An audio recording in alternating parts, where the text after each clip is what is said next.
On Thanksgiving, my father declared, "We're selling the family business." "You're getting zero." My siblings applauded. I grinned. "Dad, who's the buyer?" He proudly said, "Everest Holdings, they're paying $50 million. I laughed. "Dad, I am Everest Holdings." The room went silent. Can you imagine spending your entire life invisible to the very people who should see you most? For years, my family dismissed me, underestimated me, even humiliated me. But this Thanksgiving, everything changed. I wasn't just walking into our Boston mansion, I was walking in with a secret weapon, a plan to turn my father's betrayal into the sweetest, most shocking comeuppance he could ever imagine. You're gonna want to hear what happened next. My name is Morgan Adams, and for 32 years, I was the forgotten middle child of the Adams software dynasty. We lived in the sprawling colonial, a perfect picture of New England success. 6 bedrooms, a heated pool, 3 gardeners. From the outside, we were the American dream. My grandfather built Adams software solutions from nothing in his garage. A true innovator.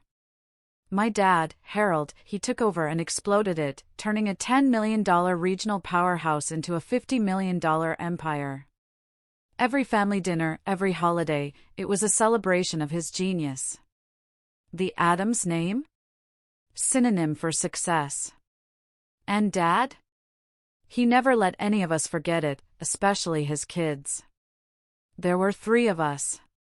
First, Garrett, my older brother, 38. The golden child. The heir.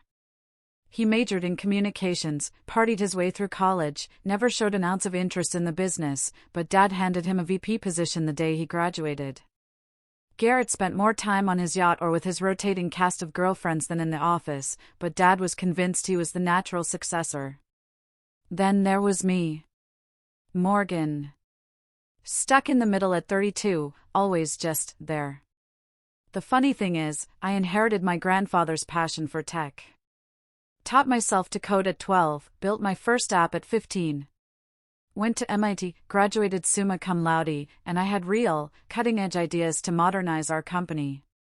But in any business discussion, Dad would look right through me, like I was invisible. Utterly invisible. My younger sister, Megan, 29, completed our little trio. She leveraged the Adams name to become a lifestyle influencer, all curated glimpses into old money New England. Zero interest in software, but she never missed a chance to post about being an Adams software heiress while doing absolutely nothing for the company. And my mom, Diane? She came from old Boston money. She handled family conflict the way all proper Beacon Hill wives did, by ignoring it completely and pouring another glass of Chardonnay. She'd try to play peacekeeper, sometimes. "Harold, maybe you should listen to Morgan's idea," she'd murmur at dinner. But Dad would just shoot her that look, and she'd shrink. "Diane, please. This is actual business we're discussing," he'd scoff, turning right back to Garrett to talk about golf or yacht clubs. It was never about business with Garrett, not really. Every family gathering, every single one, revolved around company talk, and I was always excluded. Dad and Garrett would dominate, throwing around jargon and inside jokes. And I'd sit there, silent, even though I understood the tech and the market better than both of them combined. If I dared to try and contribute, Dad would give me this condescending smile. "That's sweet, Morgan," he'd say. "But leave the business discussions to the people who understand the real world." Those words, they just cut. The breaking point, oh, that's easy to pinpoint. I was 22, fresh out of MIT with honors, and I'd poured my heart and soul into developing a cloud-based integration solution. This wasn't just a cool idea, it was revolutionary. It could have put us years ahead of the competition. Months I spent crafting a comprehensive business plan, market analysis, technical specs. Finally, Dad agreed to let me pitch it at a board meeting. A professional courtesy, he called it. I remember walking into that mahogany-paneled boardroom. My laptop, my presentation materials in hand. My heart was pounding, a wild mix of nerves and pure, unadulterated excitement. The board members, all men in their 50s and 60s, Dad's old cronies, they watched me with polite but utterly distant expressions. I connected my laptop, started talking, my passion pouring out. 10 minutes in, Dad checked his watch. He sighed. Loudly. Then he raised his hand, stopping me mid-sentence. "I think we've seen enough," he said, that tight, fake smile on his face, the one that never reached his eyes. "Morgan, sweetheart, this is all very creative, but completely impractical for a serious enterprise like ours. Our clients want stability, not experimental technologies." He turned to the board, shrugging apologetically. "My daughter recently graduated college, you know. Full of these academic ideas. Now, shall we move on to actual business matters?" The humiliation, it burned. A raw, blistering fire inside me. As I packed up my materials, those men actually chuckled. They just moved on, as if I'd never been there. As if my ideas, my passion, my existence didn't matter. That night, I made a decision. A fierce, unshakable promise to myself. I would leave Boston, leave the Addams family business behind. I would build something of my own, something so undeniably successful that even my father, the great Harold Addams, couldn't dismiss it. I moved to San Francisco with $5,000 and nothing else. My parents? They just thought it was a phase, a childish tantrum. "She'll be back when she runs out of money," I overheard Dad tell Mom on the phone during one of our increasingly rare, increasingly strained calls. It was a patronizing amusement that fueled my fire. And those early years? They were brutal. My tiny studio apartment in a questionable neighborhood ate almost my entire monthly budget. I survived on ramen and coffee, working 80-hour weeks, first in entry-level coding jobs, then as a freelance developer. Every single dollar I saved went into building my company. I named it Everest Holdings, and I used a pseudonym, Emmy Stone. The Emmy stood for Morgan Elizabeth, but no one knew that. I needed my success, or my failure, to be completely disconnected from the Addams name. I started small, developing custom enterprise solutions for startups, reinvesting every single profit. By year 3, I had 10 employees and a real office in Soma. The real breakthrough came when I developed a proprietary integration platform, a solution that allowed legacy systems to communicate seamlessly with modern cloud services. The irony wasn't lost on me. It was so similar to what I'd pitched to my father all those years ago. Venture capital came calling, but I held firm, maintaining majority ownership. I had to control my own destiny.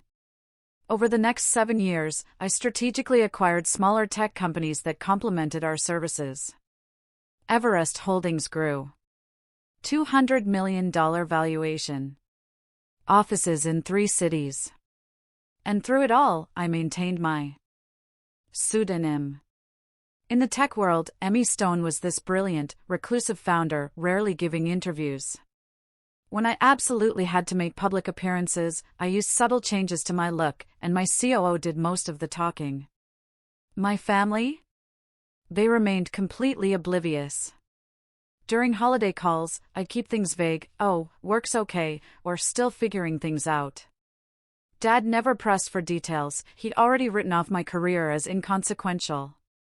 And that was perfect. I was building Everest into something that would one day shock them all. What they didn't know is that for the past year, I'd been quietly, strategically acquiring shares in companies that were key suppliers and clients of Addams Software. I studied their quarterly reports, identified their weaknesses. I was positioning Everest as the perfect buyer to take Addams Software to the next level. 6 months ago, I even had my CFO send an anonymous acquisition offer through a third party. My father, predictably, rejected it without a second thought. Now, 10 years after that humiliating boardroom experience, I was returning home for Thanksgiving. And I had a plan. Addams Software was struggling, its technology outdated, losing market share. My father didn't know it yet, but I was about to become his worst nightmare, and his only salvation.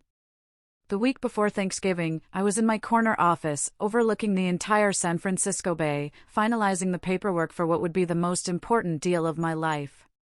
My assistant, efficient as always, brought in my travel itinerary.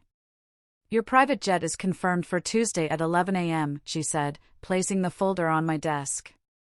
"Are you sure you don't want your executive team for the signing?" I shook my head.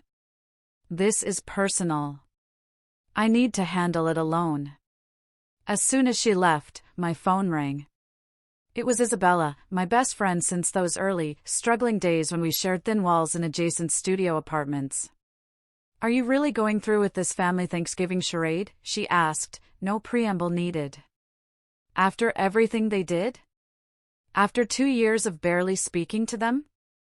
I sighed, spinning in my chair to face the window, the city a glittering tapestry below. "I have to be there in person when it happens, Izzy," I told her. "I need to see his face." She remembered. "I remember the last Christmas disaster," she said carefully. "Your father announced Garrett's promotion to executive vice president while you sat there with your unacknowledged Series B funding round. You came back to California and didn't speak to them for months." The memory stung. God, it stung. Dad had toasted Garrett, who'd been too hungover to contribute anything meaningful that day. "This time will be different," I promised her.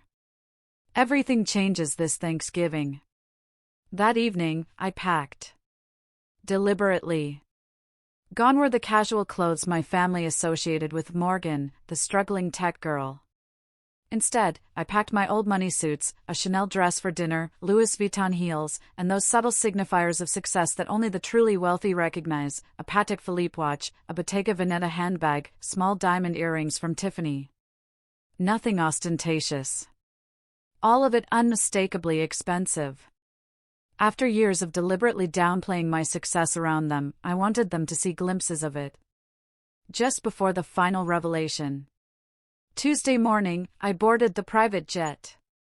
I rarely used it, preferring commercial flights despite my wealth. But this trip? This warranted the exception. For 5 hours, I reviewed the contract one last time, every detail perfect. The irony was almost overwhelming. For years, I'd flown coach, eating airplane peanuts in middle seats, while building the empire that would now allow me to arrive in this style. The jet landed at a private airfield outside Boston. A black Bentley waited, another indulgence I'd arranged specifically for this trip. As we drove through those familiar, pristine neighborhoods toward Brooklyn, I felt this strange, potent mixture of nostalgia and a hardening determination settling deep inside me. The Addams family estate. It looked exactly as it always had. Imposing colonial architecture, perfectly manicured grounds now dusted with November snow, a wreath already on the door. I told the driver to wait, took a deep, steadying breath, and walked up the steps I'd climbed thousands of times before. Mom answered the door herself, bypassing the housekeeper in her eagerness. Her eyes widened slightly as she took me in. "Morgan, darling," she said, her embrace enveloping me in expensive perfume and the faint, familiar note of midday wine. "You look different." "Is that a Rolex?" "Patek Philippe, actually," I replied, returning her hug. "Good to see you, Mom." She ushered me inside, chattering about Thanksgiving preparations and Megan's latest Instagram milestone. I nodded politely, setting my bag down in the grand foyer, with its sweeping staircase and crystal chandelier. Home sweet home, with all its complicated memories. "Your father's in his study," Mom said. "He's been very busy with some big deal." "Very hush-hush, even with me." I smiled. "I'll say hello before I settle in." Dad's study, always a forbidden zone, a masculine sanctuary of leather, mahogany, and business journals. I knocked once, then entered without waiting for a response. A small, silent act of defiance. He looked up from his desk, reading glasses perched on his nose. Surprise flickered across his face, then settled into his usual mild disinterest. "Morgan, you made it." He stood for a brief, awkward hug, then vaguely gestured to the chair across from his desk. The trip from California was good. Very smooth, I said, deliberately not taking the seat. I flew private. Saves time. A momentary confusion crossed his features. Private? That must have been expensive. I shrugged. Business is good. Before he could pry, his phone rang. Excuse me, this is important, he mumbled, turning away to answer it. I used the moment. My eyes scanned the papers on his desk. And there it was. The Everest Holdings acquisition proposal. My company logo, prominently displayed. My heart raced, a frantic drum against my ribs, but I kept my composure. He finished his call. Sorry about that, he said hastily, gathering the papers into a folder. Big things happening at the company. You wouldn't understand. The familiar dismissal. But now, it just rolled off me. Of course, Dad. I'll let you get back to it. I left his study and headed upstairs to my old bedroom. Mom had kept it like a shrine to my teenage self. Debate trophies, computer science awards, MIT pennants, dusty testaments to achievements that had never, ever impressed the one person whose approval I craved most. After freshening up, I went downstairs and found Garrett in the living room, already nursing his scotch at 3 p.m. He had Dad's tall frame, the confident posture, but years of privileged indulgence had softened him around the middle. Well, the prodigal sister returns, he said, raising his glass in mock toast. Still playing with computers in California? Something like that, I replied, a tight smile playing on my lips. How's your little startup doing? Making any money yet? His condescension was so familiar, so Adams, it almost felt like home. Before I could answer, Megan burst in, phone held at the perfect angle to capture her entrance for her followers. Morgan is here, everyone. Family reunion time, she announced to her phone, then air-kissed my cheeks. You look expensive, sis. Did you finally find yourself a rich boyfriend? No, just working hard, I said, stepping subtly out of her camera frame. Garrett brought his new girlfriend, Megan stage whispered, still recording. Amber, she's 24 and does yoga professionally. On cue, a willowy blonde entered, wearing designer jeans and a cashmere sweater that perfectly highlighted her figure. Garrett immediately pulled her to his side, proprietary pride beaming. Amber, this is my sister Morgan. She lives in San Francisco and does tech stuff. His vague wave dismissed a decade of my professional accomplishments. Oh my God, I love San Francisco. Amber gushed. The shopping is amazing. Our awkward small talk was abruptly cut short by the sound of Dad's raised voice from his study. Muffled, but undeniably excited. Yes, absolutely. Tomorrow, after Thanksgiving. 50 million is the final offer. Everest Holdings has been very insistent on the terms. I excused myself to the kitchen, needing a moment alone. The household staff had always been kinder to me than my own family. Maria, our housekeeper for 20 years, was preparing vegetables. Miss Morgan, she smiled warmly. It is good to see you. You look well. California agrees with you. Thanks, Maria. Need any help? She shook her head. Your mother wants everything perfect for tomorrow. Big day, she says. Your father has news. I just nodded, a grim thought forming. Did the entire household staff know about the sale before his own children did? The pre-dinner drinks hour was excruciating. Mom fluttered about with forced cheerfulness. Dad checked his phone every 3 minutes. Garrett bragged about his new boat to anyone who would listen.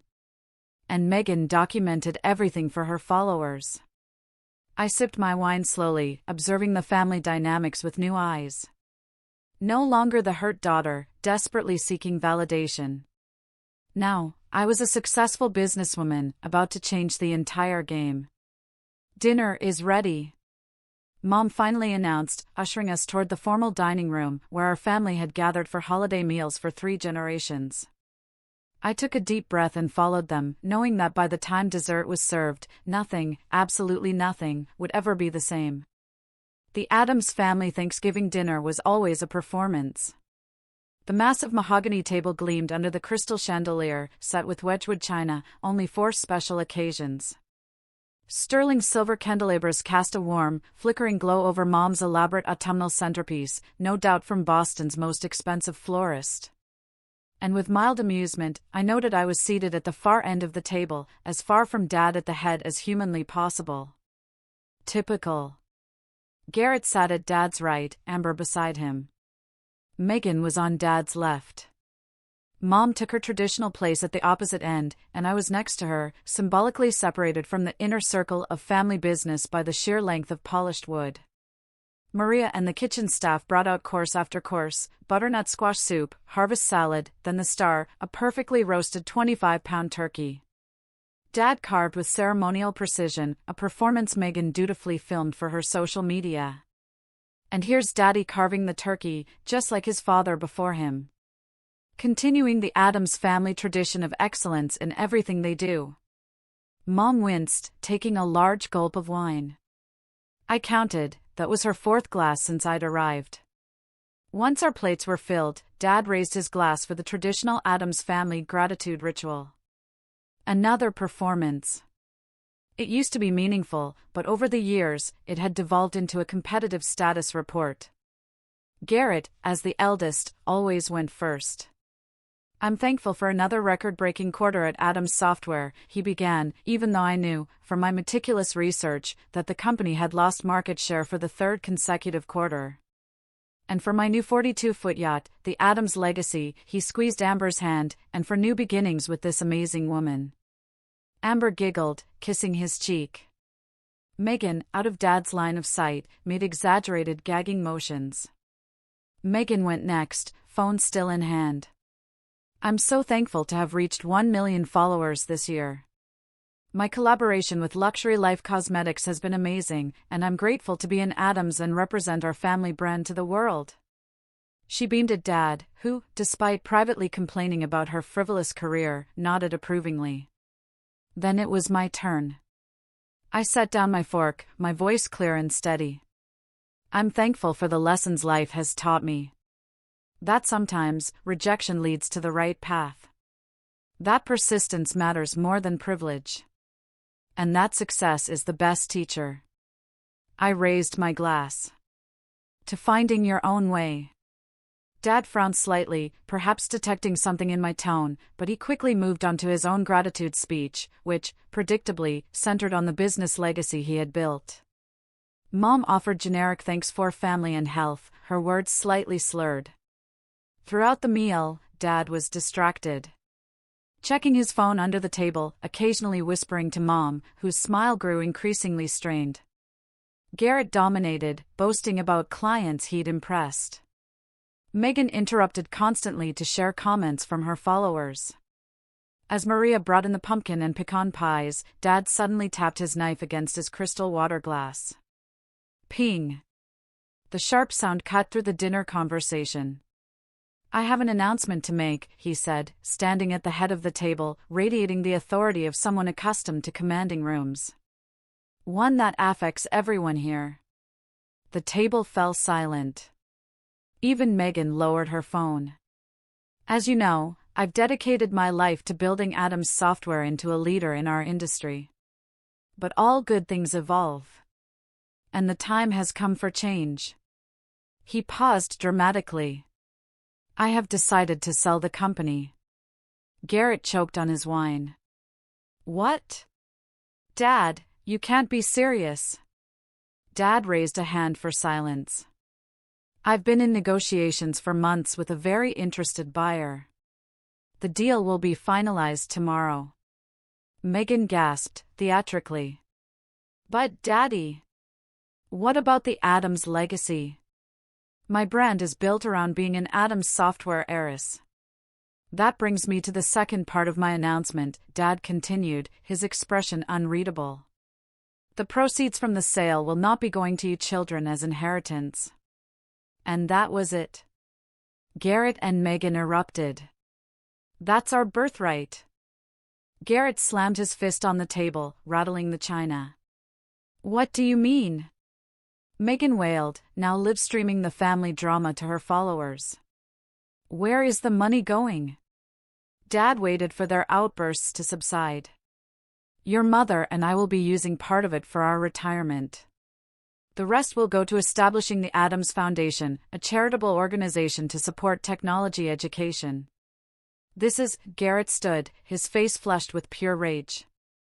I've given 10 years to this company. You promised it would be mine someday. You promised all of us. Megan joined in, tears streaming down her face, though she kept her phone carefully angled to capture her most flattering crying angle. Throughout this chaos, I remained perfectly still, taking small, deliberate bites of pecan pie.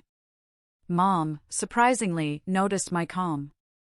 Morgan, she said quietly, her voice barely a whisper. You don't seem surprised. The table gradually quieted. Everyone turned toward me, suddenly remembering my presence. Actually, I said, setting down my dessert fork with precise, unhurried movements. I have just one question. I looked directly into my father's eyes. Who is the buyer? Dad's chest puffed out, pleased to have important information we didn't. A very successful tech investment firm called Everest Holdings. They're paying $50 million, which is more than generous given our recent market challenges. I took a sip of water, letting the moment hang, steadying myself for what came next. The room felt charged with a strange, crackling electricity. A moment suspended between the past and the future. Dad, I said finally, my voice calm, clear, and utterly unwavering. I am Everest Holdings. The room went completely silent. I could hear the antique grandfather clock ticking in the hallway, marking the seconds of frozen disbelief. For several heartbeats, nobody moved. The silence was absolute. The air itself seemed to solidify around us. I watched the emotions flash across my father's face in rapid succession: confusion, disbelief, shock, and then, the first flickers of pure, raw anger. Garrett was the first to react. He shot up, knocking over his wine glass. It shattered against the wedgewood, red wine spreading across the pristine white tablecloth like blood. What the hell are you talking about? He demanded, eyes wide with a growing panic, darting between Dad and me.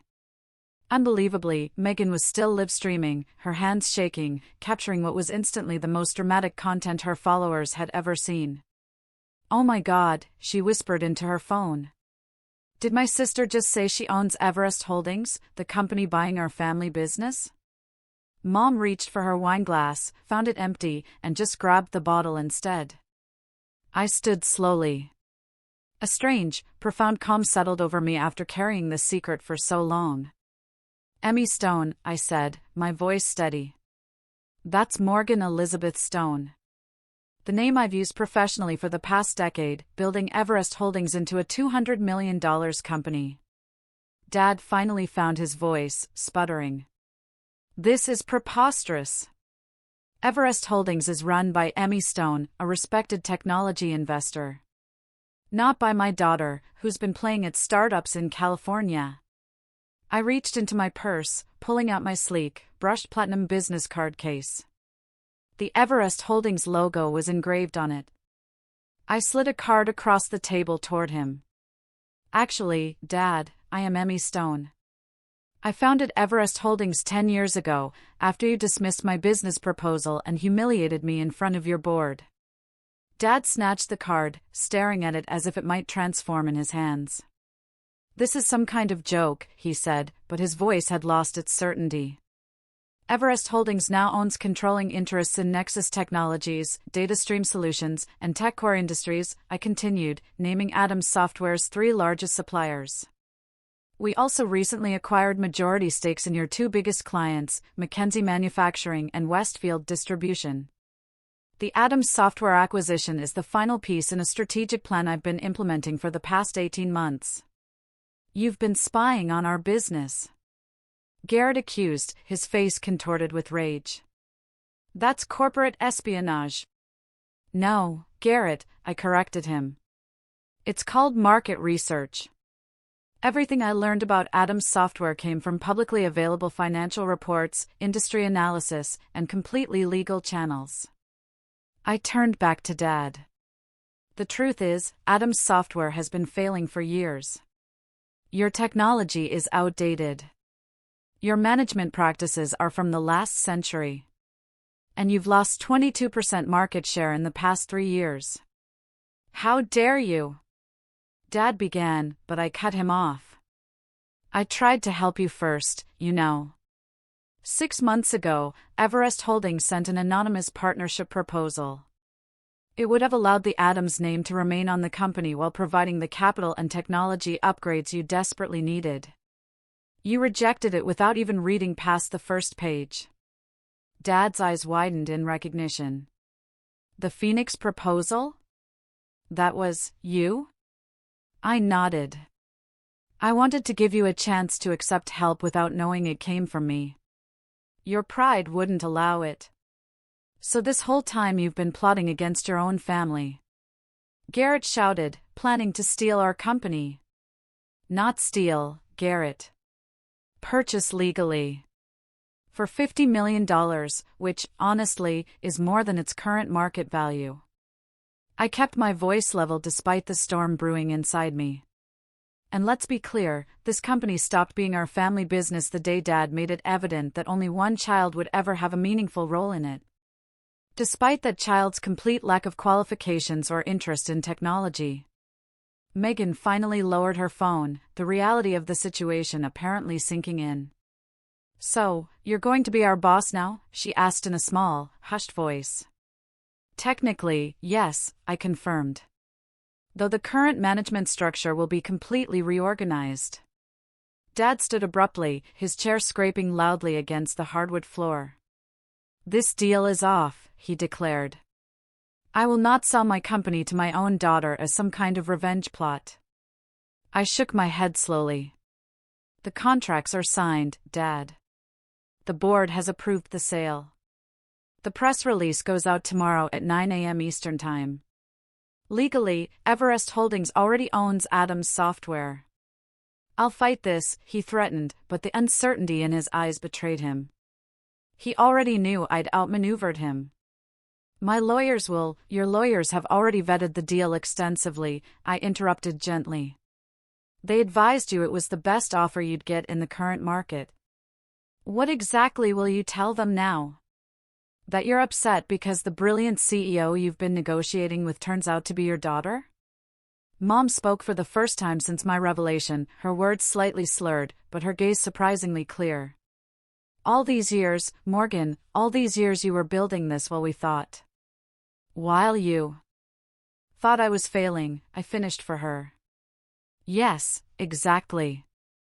Dad slammed his hand on the table. You have a choice to make right now, Morgan. You can be my daughter, or you can be the person who took my company. You cannot be both. The ultimatum. It hung in the air, so predictable it almost made me sad. 10 years ago, it would have devastated me. Now, it merely confirmed what I'd always known. That's where you're wrong, Dad, I said quietly. I am both. I always have been. You just refuse to see it. Megan had started crying in earnest now, mascara tracking down her perfectly contoured cheeks. What happens to us? To our trust funds? Our positions? That depends, I answered honestly. On whether you want to actually work for the company or just claim its benefits. Garrett pointed an accusing finger at me. You planned this for Thanksgiving, deliberately, didn't you? To humiliate us in front of the whole family.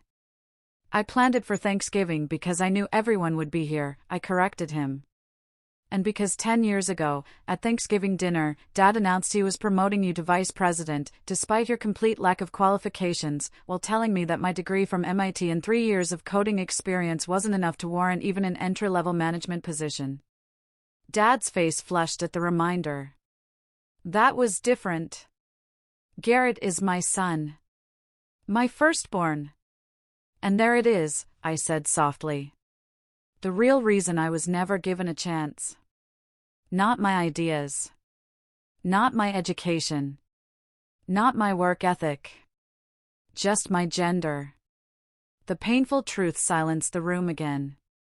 Even Garrett had the grace to look uncomfortable. This conversation is over, Dad finally declared. Everyone out. I need to call my attorneys. He stormed from the dining room, the sound of his study door slamming echoing through the house moments later. Mom rose unsteadily to her feet. I should go check on him, she murmured, though she paused beside my chair. Are you really worth $200 million? I nodded. And all those times you couldn't come home for Christmas because you said you couldn't afford the plane ticket. I was running a company, Mom. And I needed you all to keep underestimating me. She touched my shoulder briefly, an unreadable expression on her face, then followed after Dad. As the dining room emptied, I remained seated, looking at the abandoned Thanksgiving feast. The turkey had grown cold, the candles burned low. The family I had once desperately wanted to impress had scattered in shock and anger. It should have felt like victory. Instead, a hollow ache spread through my chest. I had finally earned their attention, yes. But I was further than ever from earning their understanding. I retreated to my childhood bedroom. Below, the house descended into chaos. Through the floor, I could hear Dad shouting on the phone, presumably to his lawyers, Mom's placating tones rising and falling in counterpoint. Occasionally, Garrett's angry voice joined the cacophony, followed by Megan's dramatic wailing. My old room remained frozen in time. A museum to the person I had been, the twin bed, the desk where I'd spent countless hours coding and dreaming. Bookshelves lined with computer science textbooks, the debate trophies gathering dust, achievements that had never impressed the one person whose approval I craved most. I ran my fingers along the spines of my old journals, pulling one out at random. Inside, detailed business plans, algorithm sketches, notes for the very cloud integration platform that became Everest's flagship product. The irony wasn't lost on me. Everything I had built began right here, in the room where I had felt most invisible. A sharp knock on the door interrupted my thoughts. I opened it to find Garrett, his tie loosened, face flushed with either anger or alcohol, possibly both. We need to talk, he said, pushing past me into the room without waiting for an invitation. I closed the door, leaning against it, arms crossed. About what, Garrett? How I ruined your Thanksgiving. Or how you plan to inherit a company you helped run into the ground. You think you're so clever? He hissed, pacing the small space like a caged animal. Little Morgan with her computers and her secret identity. Did you enjoy lying to our faces all these years? About as much as you enjoyed taking credit for my ideas, I replied evenly. Remember when I suggested Adam's software should move to cloud-based solutions 6 years ago at Christmas dinner? Dad dismissed it as trendy tech jargon, but 3 months later, you presented the exact same concept as your strategic vision. Garrett stopped pacing, his expression darkening. I was the one who stayed. I was the one who put in the time at the company while you ran off to California to prove some point. You put in time? Yes. But what did you actually contribute, Garrett?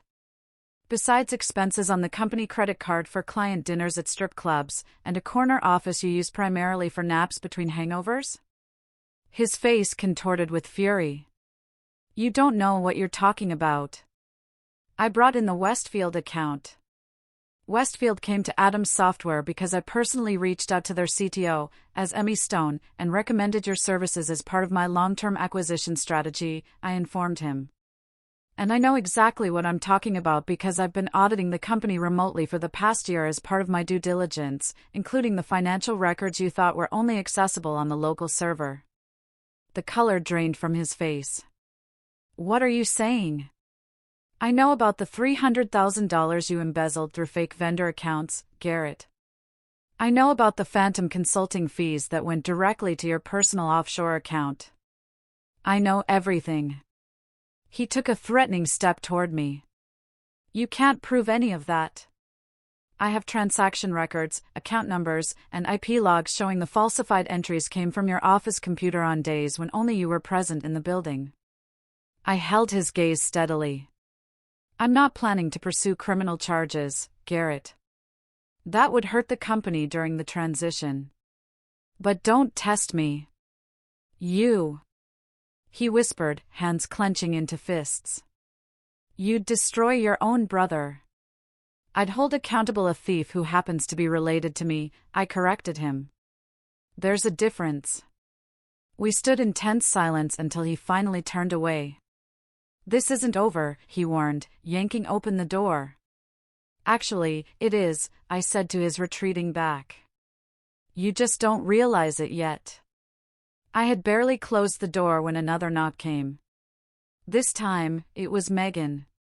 Her makeup was freshly touched up, despite the tear tracks still visible on her cheeks.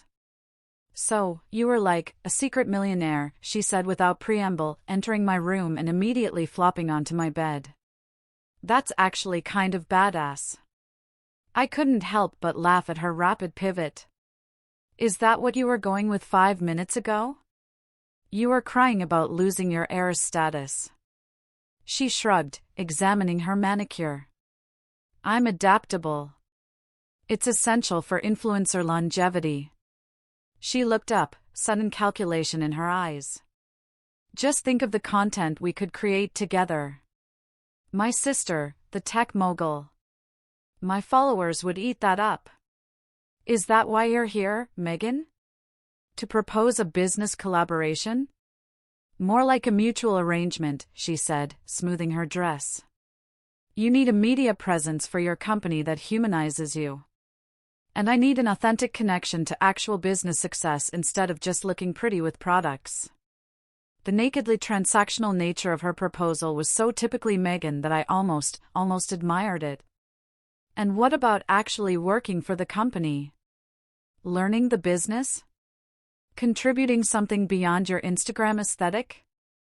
She wrinkled her nose. God, no. Coding is boring, and business meetings make me want to die. But I could be like the brand ambassador. The face of the company for the lifestyle market. The face of an enterprise software integration platform for the lifestyle market, I repeated slowly. Do you hear yourself? Megan stood, straightening her shoulders. Fine. Mock me like everyone else in this family. But my social media skills are actually valuable in today's market, whether you respect them or not. I've built my own brand from nothing, just like you did. The parallel had never occurred to me before, and I found myself momentarily speechless. There was a strange kind of truth to it, though our methods and values diverged dramatically. I'll think about it, I said finally. But not tonight. She nodded, apparently satisfied with even this small concession. Just so you know, she added, I've already posted about a major family business shakeup, without specifics. My engagement is through the roof. After she left, I sat at my old desk, powering up my laptop to check on the final details for tomorrow's announcement. A gentle knock interrupted me again. Come in, I called, expecting Maria with tea. Instead, Mom entered, looking surprisingly sober given the amount of wine she'd consumed at dinner. She had changed from her dinner dress into a cashmere sweater and slacks, her armor of Boston society wife temporarily set aside. Your father has locked himself in his study with a bottle of scotch and the company bylaws, she said, settling into the window seat where she used to read me stories as a child. He's convinced there must be some loophole to stop the sale. There isn't, I said simply. His lawyers already confirmed it. She nodded, looking around the room thoughtfully. You know, I kept everything exactly as you left it. I always thought you'd come back once you got this rebellion out of your system. It was never a rebellion, Mom, I said, my voice soft. It was a career. A life. $200 million, she mused, shaking her head slightly. My little girl built a company worth $200 million in secret while we all thought you were struggling. I turned to face her fully. You could have asked, Mom. Any of you could have shown genuine interest in what I was doing. But none of you ever really wanted to know. Tears welled in her eyes. I knew, Morgan. Not the details, not the scale of your success. But I knew you were special. I saw it when you were little. The way your mind worked differently, how you understood things the rest of us couldn't grasp. She wiped at her cheeks. I just didn't know how to help you in a family like ours, with a man like your father. You could have stood up for me, I said, the old hurt rising unexpectedly in my throat. All those times he dismissed me, humiliated me. You just sat there. I was wrong, she admitted quietly. I told myself I was keeping the peace, being a supportive wife. But I failed as a mother when you needed an advocate. That simple acknowledgement, it pierced something long frozen inside me. I had come prepared for anger, for accusations, even for legal threats. I had not prepared for genuine remorse. What happens now? Mom asked after a long silence. Tomorrow morning, the acquisition becomes public. Adams Software will become a subsidiary of Everest Holdings. The company name will remain for now, but operations will be completely restructured. I hesitated, then added, Dad and Garrett will be offered advisory positions with no actual authority, if they want them. Mostly for appearances during the transition. And you? Will you move back to Boston? I shook my head. I'll remain in San Francisco. We'll install a new management team here. She nodded, seeming to understand all I wasn't saying, that I had outgrown this house, this family dynamic, this version of myself. Your father may never forgive you for this, she warned softly. I know, I acknowledged. But this isn't about forgiveness, Mom. It's about finally being seen. I worked until dawn, preparing for the morning's confrontation, ignoring the frantic texts from Isabella. As the first gray light filtered through my curtains, I changed into an Armani suit, styled my hair into a sleek chignon, and applied the subtle makeup that Emmy Stone was known for. This morning would bring either a new beginning for the Addams family, or its final, irrevocable fracturing. Either way, I was ready. The kitchen was eerily quiet when I came down at 7 a.m. Maria silently handed me a cup of coffee, her eyes communicating a mixture of concern and respect. The formal dining room had been cleared of last night's Thanksgiving disaster. No visible evidence of the family explosion, just the thick, lingering tension in the air. I checked my phone, 3 missed calls from my executive team, eager for updates on the 9 a.m. acquisition announcement. A text from Isabella, did you drop the bomb? Are they still breathing? I had just finished responding when Dad appeared in the doorway of the kitchen. He looked older than he had yesterday. The lines around his eyes were deeper, his normally perfect posture slightly stooped. He hadn't slept. My study. Now, his tone leaving no room for discussion. I followed him down the hallway to the room that had always been the center of Addams family power. Wood-paneled walls covered with framed accolades, business journal covers featuring Dad, industry awards, photos with politicians. Conspicuously absent was any recognition of my achievements, though my MIT graduation photo sat on a side table, half hidden behind more prominent family pictures. Dad took his seat behind the massive desk, a position he'd used to intimidate rivals for decades. I chose not to sit in the visitor's chair, as expected. Instead, I perched on the edge of the desk itself, a subtle repositioning of our power dynamic that did not go unnoticed. My attorneys confirm what you said last night, he began, without preamble. His voice was tired. The sale is legally binding. The board vote was unanimous. Of course it was, I replied, my voice calm. Addams Software has been losing market share for 3 years. Your technology is outdated. Your management structure is bloated. Your development pipeline is empty. The board recognized a good offer when they saw it. $50 million, he said, shaking his head. The company was valued. At $70 million just 2 years ago. The company was overvalued 2 years ago, I corrected. And I offered more than any other potential buyer would have. Most would have stripped the assets and dissolved the Adams name entirely.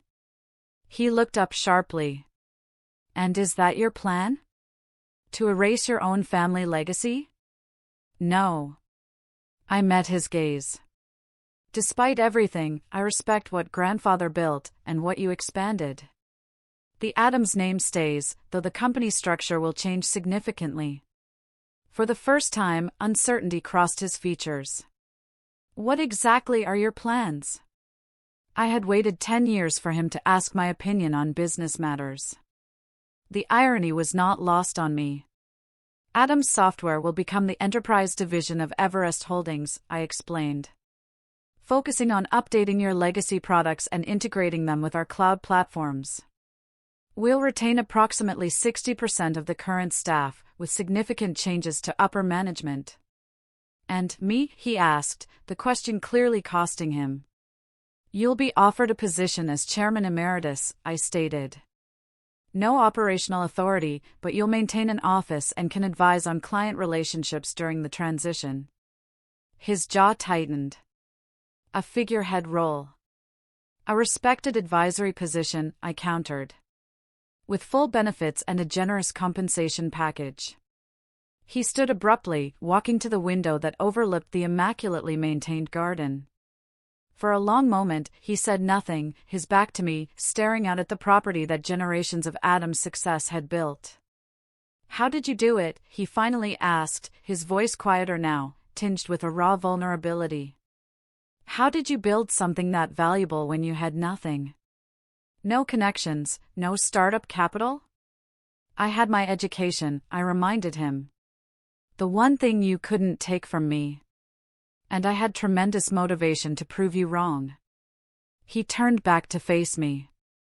I expected you to fail. Everyone does, you know. I mean, 90% of startups never make it past the first 3 years. I thought, he hesitated, struggling with the words. I thought I was protecting you from inevitable disappointment. By ensuring I never got the chance to try? I raised an eyebrow. That's not protection, Dad. That's control. He flinched slightly at the accusation. Perhaps. I built this company from what my father started. Expanded it 10 times over. I thought I knew best. But you didn't, I said simply. You were wrong about me. Wrong about the direction of the industry. Wrong about Garrett being the natural successor. At the mention of my brother, Dad's expression darkened. Garrett may have his flaws, but he has been loyal to this company. Garrett has been embezzling from the company for at least 3 years, I informed him bluntly. I have all the documentation. That's part of why I moved now, before he could do more damage. Dad sank back into his chair, the shock of this new revelation apparently too much to process while standing. That can't be true. $300,000 siphoned through fake vendor accounts. The evidence is irrefutable. Why would he need to steal? He makes a generous salary. Has a trust fund. Gambling debts, I said. Sports betting, mostly, from what I can tell. Dad buried his face in his hands briefly, before looking back up, suddenly appearing every one of his 68 years. So both my son and my company were failing, and I was too blind to see either. The naked vulnerability in his admission caught me off guard. I had expected more anger, more accusations, not this broken acceptance. Not blind, I said, softening my tone slightly. Just looking in the wrong direction. A long silence stretched between us, filled with decades of misunderstanding and missed opportunities. When he finally spoke again, his voice had changed. The arrogance was replaced with something approaching genuine curiosity. How did you do it? He asked. Really? No connections, no investors who knew the Adams name. How did you build something so successful? I considered deflecting, but there was something in his question that seemed sincere for the first time in our relationship. I started small, I explained. Freelance development work to build capital. Then I created a proprietary integration platform that solved a problem every enterprise company has, connecting legacy systems with modern cloud architecture. It was actually based on the proposal you dismissed when I was 22. A flicker of recognition crossed his face. The one with the middleware solution. I nodded, surprised he remembered even that much. Yes. I refined it, made it more adaptable, used it to attract our first major clients, reinvested every profit. Lived in a studio apartment eating ramen for 3 years to keep overhead low. Built a team of brilliant people who believed in the vision. Without the Adams name to open doors, he mused. Because of that, in some ways, I corrected. Being underestimated is a powerful position if you know how to use it. No one saw me coming. He almost smiled at that. Clearly not. Another silence fell, but different now. Less hostile. I checked my watch. The press release goes out in 45 minutes. We should discuss next steps. What about Garrett and Megan? He asked. Garrett will be offered a choice: resign quietly with a reasonable severance, or face potential legal consequences for the embezzlement. Megan, I paused. Considering Megan actually made a compelling case last night for serving as a brand ambassador, her social media skills are legitimately valuable in the right context. Dad looked genuinely surprised. You'd keep them involved? After everything? This was never about destroying the family, Dad, I said. It was about claiming my place in it, on my terms. He nodded slowly, his gaze dropping to the papers on his desk, then rising again to meet mine with unexpected directness. You outmaneuvered me completely, he said. And I was startled to detect a note of something almost like pride in his voice. Your grandfather would have been impressed. Coming from him, it was as close to approval as I had ever received. I felt a complicated emotion rising in my chest, not quite vindication, not quite forgiveness, but something hovering in the space between. I learned from watching you, I acknowledged, even when you didn't think I was paying attention. He extended his hand across the desk. So, Chairman Emeritus. I took his hand, sealing the first professional agreement we had ever made as equals. Welcome to Everest Holdings, Dad. 6 months after that fateful Thanksgiving, I stood in the newly renovated headquarters of Adams Everest Technologies.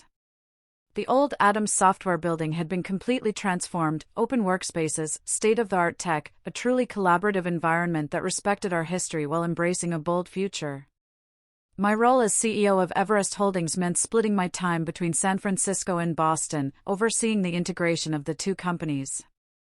It wasn't easy, but the transition? It was. Even more successful than my most optimistic projections. Dad surprised everyone. He embraced his chairman emeritus role with unexpected grace. Once the initial shock and anger faded, he found genuine satisfaction in mentoring younger team members, leveraging his deep relationships with long-standing clients. We even established a weekly meeting where he could offer insights on company history and industry dynamics. And to my own surprise, I found myself actually looking forward to those sessions. For the first time, we were building a relationship based on mutual respect, not just old expectations and disappointments. Garrett's situation had been more complicated. After facing the undeniable evidence of his embezzlement, he initially threatened legal action against me and the company. But cooler heads, and the reality of his limited options, prevailed.